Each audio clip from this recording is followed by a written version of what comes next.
If you walk into pretty much any boardroom strategy session right now, or, just scroll through a Fortune 500 company's roadmap, you're going to see one phrase stamped on absolutely everything. It's the undeniable buzzword of the year: AI agents. It is everywhere. I mean, it's in all the pitch decks, it's in the vendor emails, it's the headline of every single tech conference for, the last 6 months? And the promise is just incredibly seductive, isn't it? Yeah. We're not talking about those old clunky chatbots from 5 years ago that would get confused if you misspell shipping. Oh, no. We are talking about autonomous agents, software that can plan, execute, use tools, and basically do the work for us.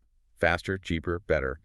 On paper, it looks like the silver bullet for enterprise efficiency. On paper, it looks perfect. It looks like the future has finally arrived, but then you peel back the curtain and look at what's actually happening inside these companies. The reality on the ground. And it is a very, very different story. What are you seeing out there? Silence. We see these massive pilots launching with confetti and press releases. Engineers are wiring up these incredible tools. Operations leaders are waiting for that magic efficiency boost, and then what? Nothing. The projects just stall. They get stuck in what we call pilot purgatory, and then, quietly, people start whispering that maybe the technology just isn't ready. But that is the million-dollar question, right? Is the technology actually broken, or are we just holding it wrong? That is exactly what we need to unpack, because usually the tech itself works fine.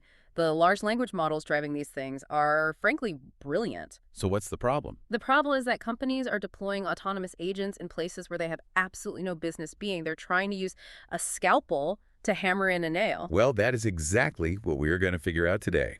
Welcome to Kanerika's podcast, The Digital Shift. I'm your host, and today we are moving past the hype cycle to look at the nuts and bolts of strategic automation. It is great to be here. This is a topic that is, I think, very overdue for a reality check. So today's mission is pretty specific. We're not just talking about AI in a broad sense. We are making a critical business decision. Right.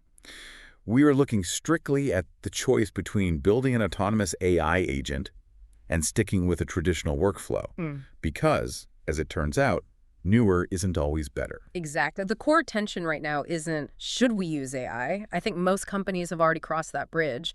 The real question, the one that's keeping CIOs up at night, is how much autonomy is too much? When does smart become dangerous? That's it. Okay, so before we get into the decision-making framework, and we have a really robust 5-step checklist coming up later that I think is going to be a game changer for a lot of you listening, we need to define our terms. Agent gets thrown around like confetti. What is the actual functional difference between an AI agent and a workflow? Let's strip away all the marketing fluff. Think of an AI agent as a system with freedom. It has a goal, but it decides how to get there. It can read inputs, choose which actions to take, call different software tools, and adapt to what's happening in the moment. It is not just following a script. It's improvising based on context. Okay, so if I can use a workplace analogy, it's like giving a smart employee a broad objective. You say, go solve this customer shipping delay. And you let them figure it out. You let them figure out if they need to call the warehouse or email the courier or issue a refund. You don't tell them which buttons to click. Precisely. They have agency. That is the key word. Whereas a traditional workflow is, it's like a train on a track. Structured, predictable. Exactly. Whether it's a human following a checklist, a simple script, or a robotic process automation RPA, the logic is all defined up front.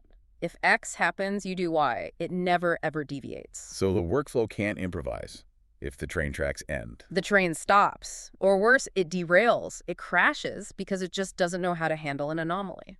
Now, that kind of implies a binary choice. It's either total freedom or rigid rails. Is that really the only option?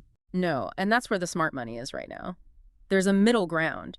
It's the hybrid approach. Okay, what's that? That's where the AI handles all the prep work, the analysis, the drafting, the research, but a human makes the final call.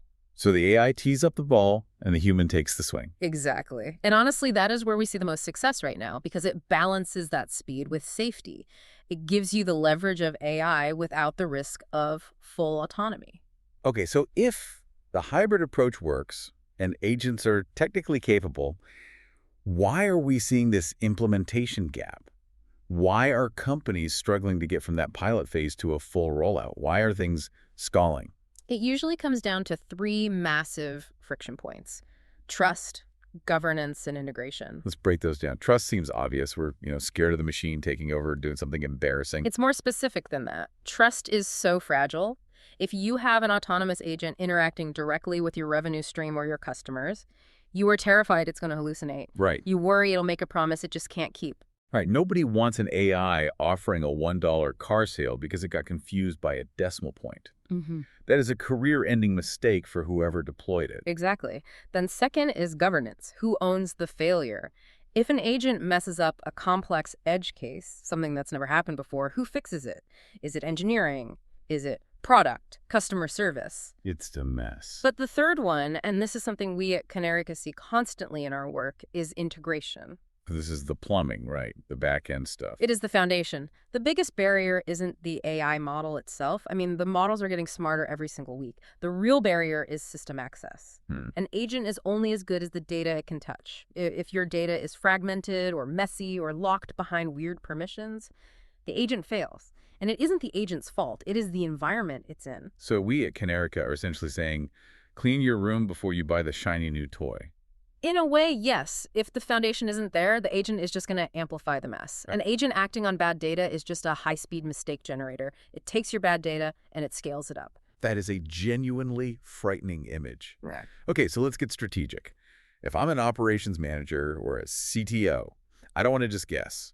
How do I know when an agent is actually the right tool? When does the smart solution actually win? Well, agents excel when the work matches their specific strengths. The first big indicator is high volume with clear patterns. Okay. If you have a request that happens 5,000 times a month, an agent can learn the variations and handle it without getting tired or bored. So things like password resets, order status checks, maybe changing a flight booking. Yes, but even more complex things, provided there is a core pattern. The second condition is low to medium risk.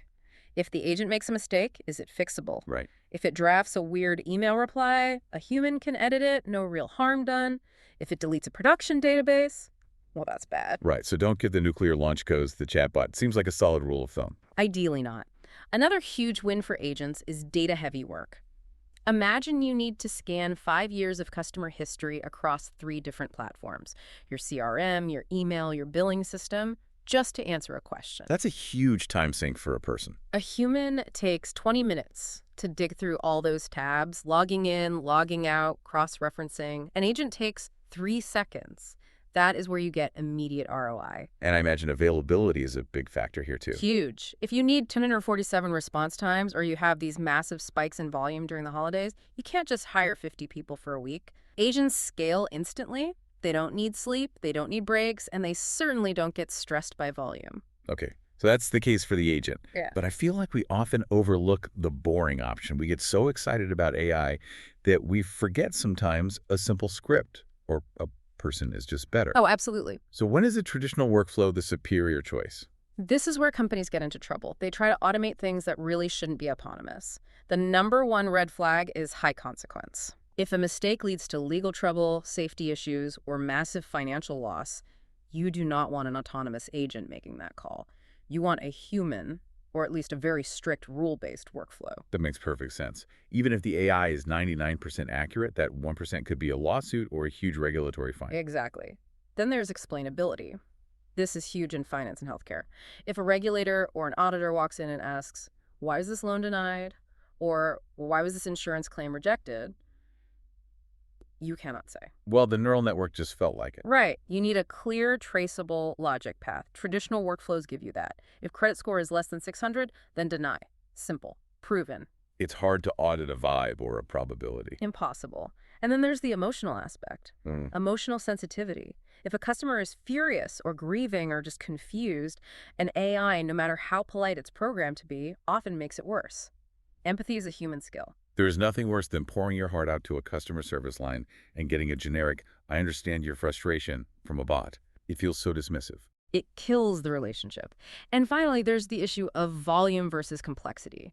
If every single case is a snowflake, completely unique, requiring fresh thinking, it is not worth the effort to train an agent. Just let a skilled human handle it. Okay, so we've got the broad concepts. High risk, use a workflow, high volume, use an agent. But, business decisions can get messy. Emotions get involved. Executives fall in love with the tech. The shiny new object. Exactly. So how do we make this objective? How do we strip the emotion out? We need a scorecard. We need to look at the math. I love a good scorecard. Let's break this down. Okay, this is a 5-step decision checklist. It's designed to remove that subjectivity. We score each step on a simple scale of 0 to 2. At the end, you get a score out of 10. Okay, listeners, if you're driving, maybe don't write this down, but if you're at your desk, this is the time to grab a pen. Let's run through it. What is step 1?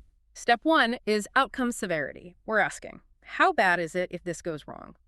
If an error causes legal problems, safety risks, or major customer harm, you score a 0. A 0, the lowest score. Right. If mistakes are inconvenient but fixable, like a typo in an internal memo, give it a 1. And if errors are low impact and really easy to correct, that's a 2. So we want a high score for an agent. Low severity equals a higher score. Correct. High severity pulls your score way down, pushing you away from autonomy. Got it. Step 2. Step 2 is repeatability. If every situation requires fresh, creative thinking, like designing a new marketing campaign, score a 0. If there are patterns, but also lots of exceptions, score a 1. If the task follows a clear, repeatable structure, score a 2. This goes back to what you said about snowflakes. Agents hate snowflakes. They love patterns. Exactly. Step 3 is transparency needs. This is the regulatory check. If you need a full step-by-step explanation for regulations like in healthcare or finance, you score a 0. No wiggle room there. None. If a partial explanation is okay, score a 1. If the outcome matters more than the how, like recommending a song or routing a support ticket, score a 2. That's a big one. I feel like compliance teams would heavily weight that 0. Yeah. If you can't explain why the AI did what it did, you just can't ship it in a regulated industry. Can't. Okay, step 4. User tolerance. This is so often overlooked. Who is on the other end?